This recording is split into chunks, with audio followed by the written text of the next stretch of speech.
Isu Jebat dengan Haji Zainal adalah isu yang kecil. Ya ke kecil? Korang tak fikir ke? Apa yang Jebat cakap tu, dia hanya tanya je. Betul ke kau tanya je? Ada tengok aku maki Haji Zainal, kutuk Haji Zainal? Kau biar betul cakap tu. Maki Haji Zainal, kutuk Haji Zainal? Ada? Tak ada. Aku cakap, jawab soalan saya. Kalau tak jawab, itu wayang. Muka kau tu kau pergi tengok.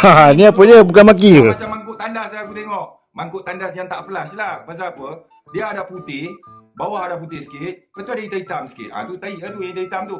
Lepas tu ada dua ketul pula. Dua ketul tu kau tahu apa? Pewangi tandas yang kau melekat-lekat dengan tu. Zainal, jawab ni. Jangan duk melalut syok sendiri. Kononnya saya jawab kurang 3 minit. Butuh. Bawa misi bantuan ke Gaza, Palestin. Balik tanah air sendiri, bergaduh sesama sendiri. Satu bangsa, satu agama. Lepas tu, cerita pasal perasaan saya cinta ke anak-anak Palestin. Kepala butuh. Aku pun pelik lah Jebat kan. Kau sanggup kutuk sesama Islam yang nak pergi berjuang membela nasib rakyat Gaza di Palestin. Sedangkan program sumut ni boleh dikatakan satu dunia, termasuk negara Eropah yang bukan agama Islam, bersungguh-sungguh sehingga kan sanggup berkorban nyawa untuk membela nasib rakyat Palestin. Tetapi kau kutuk, kau hina, kau maki. Kau ni tak malu ke? Sebagai contohlah, kalau adik kau terlibat dalam kes kena rogol dan sebagainya, kami dekat luar tengok, kami kesian, kami nak tolong dia.